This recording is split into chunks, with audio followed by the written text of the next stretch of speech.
کبھی رات کے آخری پہر میں اللہ کے سامنے 2 رکعت ایسے پڑھیں کہ کوئی خیال نہ آئے. ایک تمنا ہونی چاہیے نا. 2 رکعت بھی زندگی میں ایسی نکل آئی نا کہ جو ہم نے اللہ کی رضا کے لیے پڑھی وہ ہماری بخشش کا سبب بن جائے. تو محبت کا جذبہ فرض نمازوں سے پورا نہیں ہوتا تو نوافل کو اس کا بہانہ بنا لیتے ہیں. عائشہ صدیقہ عنہا فرماتی ہیں نبی علیہ السلام تشریف لائے، میرے پاس آ کر لیٹ گئے، پھر تھوڑی دیر میں فرمان لگے ذرینی یا عائشہ، عائشہ چھوڑ مجھے، میں اپنے رب کی عبادت کرتا. یہ محبت عجیب چیز ہے.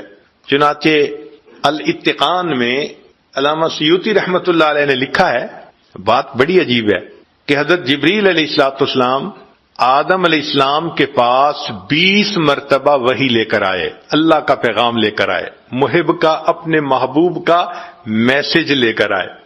تو آدم علیہ السلام پر جبریل علیہ السلام 20 مرتبہ آئے، ادریس علیہ السلام پر 4 مرتبہ آئے، نوح علیہ السلام پر 50 مرتبہ آئے، ابراہیم علیہ السلام پر 42 مرتبہ آئے، حضرت موسیٰ علیہ السلام پر 400 مرتبہ آئے، عیسیٰ علیہ السلام پر 13 مرتبہ آئے، اور نبی علیہ السلام کی طرف وحی لے کر 24,000 مرتبہ آئے.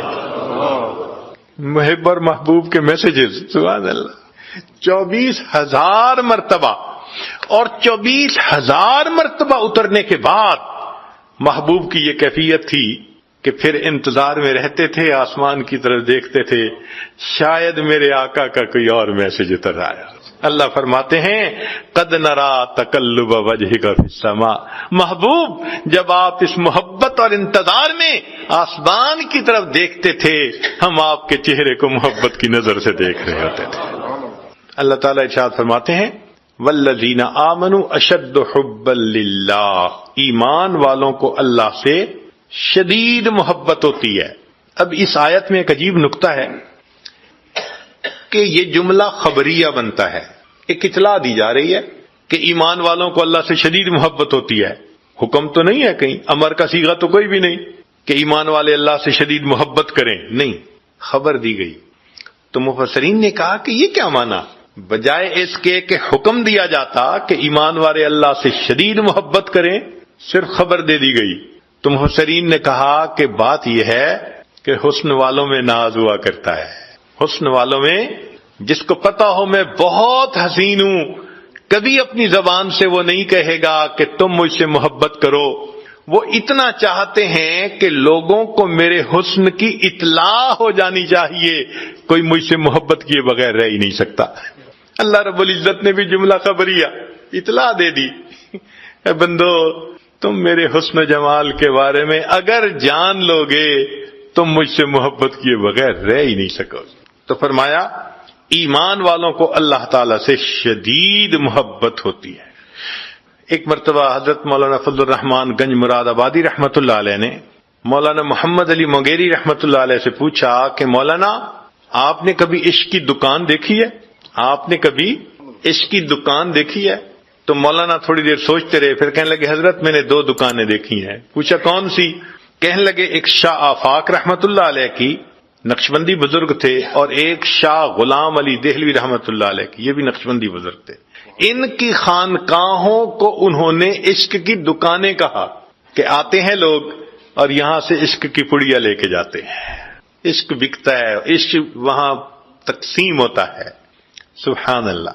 اور واقعی عشق کا سودا انہی خانقاہوں سے ملتا ہے. کہتے ہیں کہ گنگوہ میں حضرت گنگوئی رحمت اللہ علیہ کی وجہ سے اتنا ذکر کرنے والے لوگ تھے کہ جو دھوبی کپڑے دھوتے تھے تو وہ کپڑے کو پٹکا لگانے پر کچھ آواز نکالتے ہیں تو وہ اللہ کی آواز لگایا کرتے. اللہ.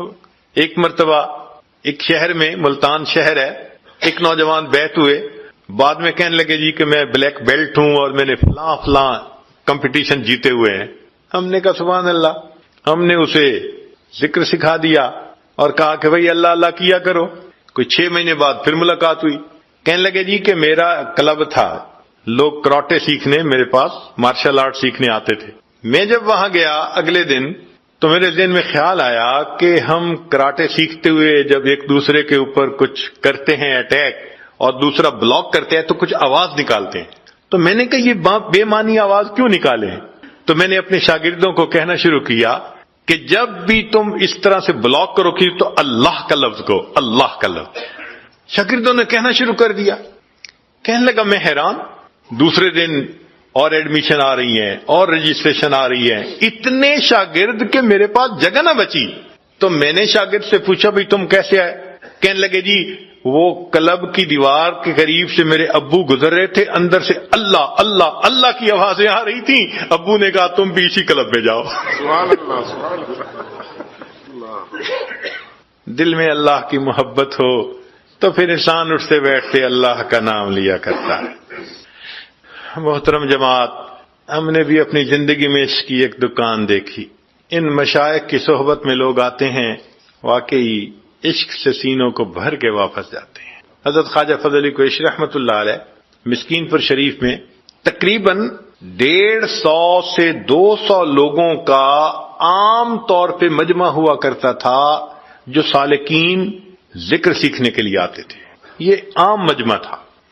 وہ مسجد کے اندر سب رات کو لیٹ جاتے تھے، اور ان کی نیند کیا ہوتی تھی کہ سب لیٹتے تھے تو تھوڑی دیر بعد کسی پہ جذبہ ہوتا تھا تو اللہ اللہ اللہ یوں کہنا شروع کر دیتا، سب کی آنکھ کھل جاتی تھی۔ پھر تھوڑی دیر بعد لیٹتے تھے، آنکھ لگتی تھی، پھر کسی اور پہ جذبہ، اللہ اللہ، ساری رات سوتے جاگتے گزر جاتی تھی اللہ کی محبت میں۔ ایک مرتبہ کیا ہوا کہ مسجد میں 2 بوڑھے بیٹھے ہوئے ہیں، دونوں کے سفید بال، ایجڈ تھے، اور مسجد میں ایک دوسرے کے ساتھ جھگڑ رہے ہیں۔ ایک ان کو پکڑ کے جھنجھوڑتا ہے، دوسرا ان کو پکڑ کے جھنجھوڑتا ہے۔ سب حیران کہ یہ دونوں اتنے نیک انسان، تہجد گزار، نیکوکار، یہ کیا کر رہے ہیں مسجد کے اندر؟ تو وہ دیکھنے والے ذرا قریب ہوئے کہ ان بوڑھوں کا مسئلہ کیا ہے۔ تو ہوا کیا تھا کہ دونوں بیٹھے بیٹھے کوئی بات کر رہے تھے، ان میں سے ایک نے کہہ دیا اللہ میڈ ہے، اللہ میرا ہے۔ تو جب ایک نے کہا نا اللہ میرا ہے، تو محبت تو دوسرے کو بھی تھی، اس نے اس کو جھنجھوڑا، نہیں اللہ میرا ہے۔ وہ اس کو کہتا اللہ میرا ہے، وہ کہتا اللہ میرا ہے۔ سبحان اللہ، کیا محبت ہوگی ان دونوں کے دلوں میں کہ جو مسجد میں ایک دوسرے کو جھنجھوڑ جھنجھوڑ کے کہہ رہے ہیں، وہ کہتے اللہ میرا ہے، وہ کہتے اللہ میرا ہے۔ سبحان اللہ، یہ محبتیں تقسیم ہوتی ہیں ان اللہ والوں کے پاس۔ جس قلب کی آہوں نے دل پھونک دیے لاکھوں، اس قلب میں یا اللہ کیا آگ بھری ہوگی۔ ان اللہ والوں کے دلوں میں کیا اللہ کی محبت ہوتی ہے کہ ان کی صحبت میں بیٹھ کے بندے کا دل گرما جاتا ہے۔ اس لیے فرمایا کہ العشق نار یحرق ما سوی اللہ، عشق ایک آگ ہے، ما سوا کو یہ جلا کے رکھ دیتی ہے۔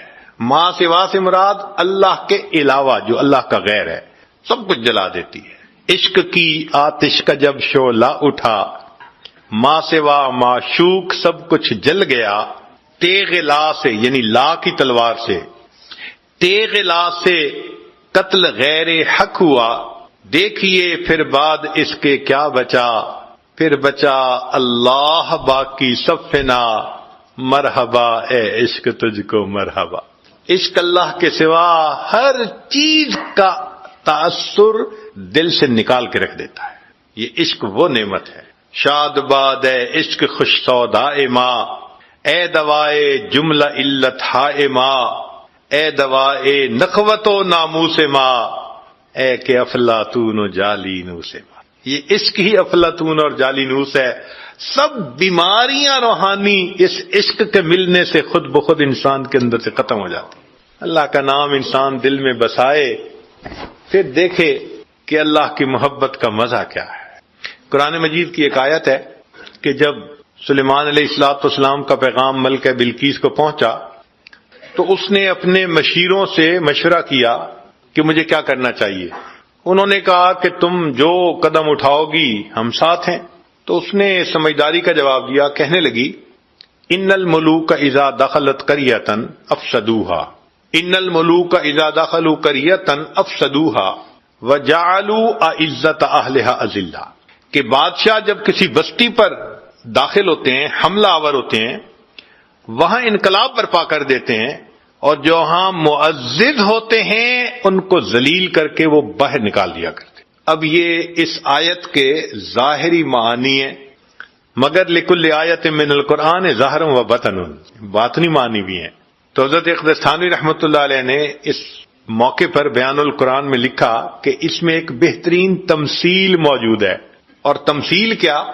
وہ فرماتے ہیں کہ اگر ہم کریا سے مراد دل کا کریا لے لیں، دل کی بستی، اور ملوک سے مراد مالک الملک اللہ کا نام لے لیں، تو پھر ترجمہ کیا بنے گا؟ ان الملوک اذا دخلوا قریۃ، جب اس اللہ کا نام اس دل کی بستی میں داخل ہو جاتا ہے، افسدوہا، انقلاب مچا دیتا ہے، وجعلوا عزت اہلہا اذلہ، اور دنیا جو دل میں معزز ہوتی ہے اس کو ذلیل کر کے دل سے نکال دیا کرتا ہے. تو اللہ کے نام کو جتنا زیادہ ہم رٹیں گے، دل سے دنیا کی محبت نکلے گی، اللہ کی محبت دل پر غالب آ جائے گی. قرآن مجید نے عشق کا لفظ استعمال نہیں کیا، محبت کا لفظ استعمال کیا. البتہ اتنا فرمایا کہ والذین آمنوا اشد حبا للہ، ایمان والوں کو اللہ سے شدید محبت ہوتی ہے. تو عشق کا لفظ کیوں نہیں استعمال کیا؟ حدیث پاک میں ہے، حدیث پاک میں عشق کا لفظ استعمال ہوا، قرآن مجید میں نہیں. اس کی وجہ کیا؟ علماء نے لکھا ہے کہ عاشق دیوانگی میں انتہا کو پہنچ جاتا ہے، اور اس کے سر میں یہ سودا سمایا ہوتا ہے کہ مجھے اپنی چاہت کو پورا کرنا ہے. وہ ہر حال میں اپنی خواہش کو پورا کرنا چاہتا ہے، دیوانگی جو ہوتی ہے اس کے اندر. اور محب جو ہے اس کے اندر ادب ہوتا ہے، وہ اپنی خواہش کو پیچھے رکھتا ہے، وہ محبوب کی رضا کو سامنے رکھتا ہے. مثال کے طور پہ ایک عاشق صاحب تھے، تو محبوب سے ملاقات کا وقت ملا تو رات کے چھوٹے ہونے کا شکوہ ہوا. شعر کہا، شب وصال بہت کم ہے آسماں سے کہو، شب وصال بہت کم ہے آسماں سے کہو، کہ جوڑ دے کوئی ٹکڑا شب جدائی کا. کہ اے اللہ، شب وصال چھوٹی ہے، شب جدائی کا کوئی ٹکڑا ساتھ جوڑ دے، لمبا کر دے اس کو. یہ عاشق کا حال ہوتا ہے. اور جو محب ہوتا ہے، چونکہ ادب ہوتا ہے، وہ محبوب کی خوشی کو سامنے رکھتا ہے، رضا کو سامنے رکھتا ہے. چنانچہ محب کا یہ حال کہ نہ تو ہجر ہے اچھا نہ وصال اچھا ہے، یار جس حال میں رکھے وہی حال اچھا ہے. سبحان اللہ. یہ محب کی بات ہوتی ہے. اس لیے اللہ رب العزت نے عشق کا لفظ استعمال نہیں کیا، محبت کا لفظ استعمال کیا. تم جتنا بھی محبت کرنے والے بن جاؤ گے، تمہارے اندر ادب تو رہنا چاہیے نا، ادب کے حد سے باہر تو نہیں نکل سکتے. اس لیے فرمایا والذین آمنوا اشد حبا للہ، ایمان والوں کو اللہ سے شدید محبت ہوتی ہے. اب بھئی اگر ہمیں اللہ رب العزت سے محبت کرنی ہے تو ہمیں اللہ کا ذکر کثرت سے کرنا چاہیے. 3 چیزوں سے یہ محبت بڑھتی ہے. ایک اتباع سنت سے، کہ نبی علیہ السلام نے فرمایا، بلکہ قرآن مجید نے فرمایا قل ان کنتم تحبون اللہ فاتبعونی یحببکم اللہ، میری اتباع کرو اللہ تم سے محبت فرمائیں گے. تو دیکھو اللہ کا محبوب بنتا ہے نا بندہ اتباع سنت سے. بہانے بنا بنا کے اپنے محبوب کو کالیں کر رہے ہوتے ہیں، کبھی میسج بھیج رہے ہوتے ہیں، کبھی اس کا میسج پڑھ رہے ہوتے ہیں، ان کا وقت ہی اسی میں گزرتا ہے. قرآن مجید اللہ رب العزت کے ہم کلامی کا ذریعہ ہے. حدیث پاک سے ثابت ہے جب بندہ کہتے ہیں الحمدللہ رب العالمین، اللہ تعالیٰ جواب دیتے ہیں حمدنی عبدی، میرے بندے نے میری حمد بیان کی. پھر وہ کہتے ہیں الرحمن الرحیم، اللہ تعالیٰ جواب میں فرماتے ہیں میرے بندے نے میری ثنا بیان کی. تو ہم قرآن مجید پڑھ رہے ہوتے ہیں، اللہ تعالیٰ اس کا جواب دے رہے ہوتے ہیں. یہ ہم کلامی اچھی لگتی ہے اور دل چاہتا ہے کہ بیٹھ کے قرآن مجید پڑھتے رہیں. سیدنا عثمان غنی جانو فرمایا کرتے تھے لو طہرت قلوبکم ما شبعتم من کلام ربکم، اگر تمہارے دل گناہوں کی ظلمت سے صاف ہوتے تو یہ قرآن پاک کے پڑھنے سے کبھی نہ بھرتے. ہر وقت قرآن پڑھنے کو دل کرتا. آج کل تو حافظ قرآن کے لیے قرآن پڑھنا مشکل ہے. سارا دن گزر جاتا ہے اور حافظ قرآن ایک پارہ بھی نہیں پڑھتا. دل کی ظلمت ہوتی ہے، دل گناہوں کے آثار کی وجہ سے سخت ہو چکا ہوتا ہے. اور جن لوگوں کے دل میں اللہ کی محبت ہوتی ہے گھنٹوں مصلی پہ بیٹھ کے قرآن پاک پڑھتے رہتے ہیں. میرے والد گرامی حافظ قرآن نہیں تھے، مگر ایک منزل روزانہ پڑھنے کی معمول تھا. ہر 7ویں دن قرآن پاک ختم ہوتا تھا. 7 منزلیں ہیں. ہر جمعرات کے دن وہ قرآن پاک کے ختم کی دعا کر رہے ہوتے تھے. میں نے اپنی زندگی کے 25-30 سال ان کا یہ معمول دیکھا. ہر جمعرات کے دن قرآن پاک ختم ہوتا تھا. ان کے لیے 4-5 پارے روزانہ پڑھنا کوئی مشکل کام نہیں تھا. آج کے دور میں بھی ایسے لوگ ہیں.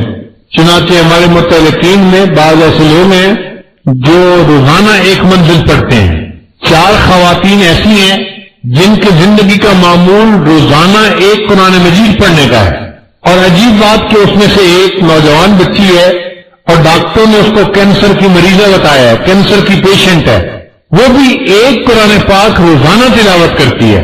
تو اگر آج کے دور میں بھی 1 قرآن پاک پڑھنے والے لوگ موجود ہیں, ہم قیامت کے دن کیا جواب دیں گے کہ روزانہ 1 پارہ کی تلاوت بھی نہیں کر پاتے. محبت میں یہ کمی کی علامت ہے کہ قرآن پاک کی تلاوت کو دل نہیں چاہتا, ٹائم نہیں نکلتا. جیسے بھوک ہوتی ہے تو انسان کھانا کھانے کا ٹائم نکال لیتا ہے, ایسے جب دل میں اللہ کی محبت ہوتی ہے تو انسان قرآن مجید پڑھنے کے لیے وقت نکال لیا کرتا ہے. من احب محبوبا کان کلامہ احب شیء الیہ. حسن بصری رحمۃ اللہ فرمایا کرتے تھے کہ لذت کو 3 چیزوں میں تلاش کرو. لذت کو 3 چیزوں میں تلاش کرو. ایک اللہ کے ذکر میں, دوسرا تلاوت قرآن مجید میں, اور تیسرا نماز میں. اور اگر ان 3 چیزوں میں تجھے لذت نہ ملے فَاعْلَمُوا أَنَّ الْبَابَ مُغْلَقٌ, سمجھ لو کہ اللہ نے دروازے کو بند کر دیا ہے. اگر ان 3 چیزوں میں لذت نہیں ملتی تو تمہارے لیے دروازہ بند ہو چکا ہے. ہمارے اکابرین پوری رات نماز میں ایک ہی آیت کی تلاوت کرتے رہتے تھے. ایک مرتبہ اللہ کے محبوب صلی اللہ علیہ وسلم نے پوری رات تہجد میں اس آیت کی تلاوت کی, ان تعذبہم فإنہم عبادک. پوری رات یہ آیت پڑھتے رہے, بار بار پڑھتے رہے. کیوں بار بار پڑھتے تھے؟ بار بار پڑھنے کا لطف آتا تھا. آج کل کے دور میں کھانے کی ایک چیز ہے چنگم, بچے منہ میں ڈال لیتے ہیں تو چباتے ہی رہتے ہیں, گھنٹوں چباتے ہیں. ان کو چبانے میں اتنا مزہ آتا ہے, 1 گھنٹہ 2 گھنٹے اس کو چباتے رہتے ہیں. تو جس طرح بچوں کو چنگم کھانے میں مزہ آتا ہے اور کئی گھنٹے اس کو چباتے رہتے ہیں, اللہ والوں کو قرآن مجید کے پڑھنے میں مزہ آتا ہے. وہ ایک ہی آیت کو کئی مرتبہ پڑھتے رہتے ہیں. سیدہ فاطمہ الزہرا رضی اللہ تعالی عنہا نے ایک مرتبہ 2 رکعت کی نیت باندھی. جب سلام پھیرا تو دیکھا کہ صبح کا وقت قریب ہے. دعا مانگنے بیٹھی اور دعا میں یہ کہا, یا اللہ میں نے تو 2 ہی رکعت کی نیت باندھی تھی, تیری رات کتنی چھوٹی ہے, میری 2 رکعت میں تیری ساری رات ختم ہو گئی. ان کو راتوں کے چھوٹے ہونے کا شکوہ ہوتا تھا, قرآن پاک پڑھنے کا ایسا مزہ آتا تھا. گرمی کے موسم میں ایک بندہ بہت زیادہ پسینے میں شرابور گھر میں آتا ہے, اس کو اگر آئس کریم مل جائے تو کتنے مزے لے کے کھاتا ہے. ہر مرتبہ جو آئس کریم کو منہ میں ڈالتا ہے تو اس کو نیا لطف ہوتا ہے. جس طرح گرمی کے موسم میں آئس کریم کا ہر لقمہ کھانے کا مزہ الگ ہے, اسی طرح اللہ والوں کو قرآن مجید کے پڑھتے ہوئے ہر آیت کے پڑھنے کا مزہ الگ آتا ہے. اب غور کیجئے, اگر قرآن پاک کی لذت یہ ہے تو پھر اللہ کے دیدار کی لذت کیا ہوگی؟ ھذا لذت الخبر فکیف لذت النظر. خبر کی لذت یہ ہے تو پھر نظر کی لذت کیا ہوگی؟ چوتھی علامت, نماز پڑھنے میں مزہ آتا ہے. اللہ کے حبیب صلی اللہ علیہ وسلم رات کو اتنا لمبا قیام فرماتے تھے حتیٰ یتورمت قدماہ, قدمین مبارک پہ ورم آ جایا کرتا تھا. سیدہ صدیقہ اللہ فرماتی ہے کہ نبی اسلام میرے پاس بستر پر لیٹے ہوئے تھے, مجھے کہنے لگے عائشہ چھوڑ مجھے, میں اپنے رب کی عبادت کرتا ہوں. پھر اللہ کے حبیب سے وضو کر کے مصلی پہ آٹھ گئے اور رات کا باقی حصہ انہوں نے اللہ کے سامنے سجدہ ریز ہونے میں گزار دیا. اس نماز کا مزہ ہر بندے کو نہیں آتا, جس نے اپنے دل کو بنایا ہو اس کو مزہ آتا ہے. شیخ الحدیث مولانا زکریا رحمۃ اللہ فرماتے ہیں, ایک بزرگ تھے شیخ عبد الواحد رحمۃ اللہ علیہ, ان کے سامنے جنت کا تذکرہ ہوتا رہا تو کسی نے کہہ دیا تھا کہ جنت میں نماز نہیں ہوگی. انہوں نے جب یہ سنا تو آنکھوں میں آنسو آ گئے. کسی نے کہا حضرت رو کیوں رہے ہیں؟ فرمانے لگے اگر جنت میں نماز نہیں ہوگی تو پھر جنت کا مزہ ہی کیا آئے گا. حضرت حاجی امداد اللہ مہاجر مکی رحمت اللہ علیہ کے سامنے ایک نوجوان نے جنت کا تذکرہ چھیڑ دیا، حور و قصور کا تذکرہ کرتا رہا، حضرت خاموش رہے۔ جب اس نے بات مکمل کر لی تو حضرت نے فرمایا، بھئی اگر قیامت کے دن اللہ کی مجھ پر رحمت کی نظر پڑ گئی تو میں تو اتنی عرض کروں گا، اللہ مجھے اپنے عرش کے نیچے مصلی کی جگہ عطا کر دیجیے۔ حور و قصور کا ہمیں شوق نہیں ہے، اللہ کے عرش کے نیچے مصلی کی جگہ چاہیے۔ حضرت مولانا شفیع تھانوی رحمۃ اللہ علیہ ایک مرتبہ مولانا فضل الرحمان گنج مراد آبادی رحمۃ اللہ کو ملنے کے لیے گئے تو انہوں نے کہا، اشرف علی جب میں سجدہ کرتا ہوں مجھے یوں محسوس ہوتا ہے جیسے میرے محبوب نے میرے رخسار کا بوسہ لے لیا، کاش کے سجدے کی یہ لذت ہمیں بھی نصیب ہو جاتی۔ ہم تو بے ذوق سجدے کرتے ہیں اور بے حضوری کی نمازیں پڑھتے ہیں۔ مولانا یحییٰ رحمۃ اللہ علیہ جو شیخ حدیث رحمۃ اللہ کے والد تھے وہ لمبا سجدہ کرتے تھے۔ میں نے اپنی زندگی میں بعض ایسے بزرگوں کو دیکھا ہے جو نماز کے ہر سجدے میں 21 مرتبہ سبحان ربی الاعلیٰ پڑھا کرتے تھے، ہر سجدے میں 21 مرتبہ۔ ہم لوگ تو 3 سے زیادہ نہیں پڑھ پاتے، چھٹی کا دن بھی ہوتا ہے، وقت بھی ہوتا ہے، مگر شوق ہی دل میں نہیں ہوتا کہ ہم سجدے میں سر ڈال کے محبت سے پڑھتے رہے سبحان ربی الاعلیٰ سبحان ربی الاعلیٰ۔ وہ ہر سجدے میں 21 مرتبہ پڑھا کرتے تھے۔ تو کسی نے مولانا یحییٰ رحمۃ اللہ سے پوچھا، حضرت آپ اتنا لمبا سجدہ کیوں کرتے ہیں؟ تو مولانا یحییٰ رحمۃ اللہ نے جواب دیا، جب میں سجدہ کرتا ہوں مجھے یوں محسوس ہوتا ہے کہ میں نے اپنے آقا کے قدموں پہ سر رکھ دیا، اب میرا سر اٹھانے کو دل نہیں چاہتا۔ پھر 5 نمازوں سے دل کو ٹھنڈک نہیں ملتی، دل کی جو تمنا ہے وہ پوری نہیں ہوتی، تو اللہ والے نفل نمازوں کو بہانہ بنا لیتے ہیں اپنے دل کی تسکین کے لیے۔ وضو کیا تحیۃ الوضو، مسجد میں قدم رکھا تحیۃ المسجد، ابھی صلاۃ الحاجت پڑھ رہے ہیں، ابھی شکر کے نماز پڑھ رہے ہیں، ابھی صلاۃ التوبہ پڑھ رہے ہیں، ابھی اشراق، چاشت، اوابین، تہجد، ان نفل نمازوں کو وہ پڑھتے رہتے ہیں۔ کیوں؟ ان کو دل کو سکون ملتا ہے، نماز ان کے دل کو تسکین پہنچاتی ہے۔ ہم نماز پڑھتے ہیں ثواب کی خاطر، تو جی اشراق پڑھ لو، ایک حج ایک عمرے کا ثواب ملے گا۔ اللہ والے ثوابوں کو نہیں دیکھتے، وہ تو اللہ کی محبت میں نماز پڑھ رہے ہوتے ہیں۔ حضرت مجذوب رحمۃ اللہ فرماتے ہیں، بندگی سے ہمیں تو مطلب ہے، بندگی سے ہمیں تو مطلب ہے، ہم ثواب و عذاب کیا جانیں،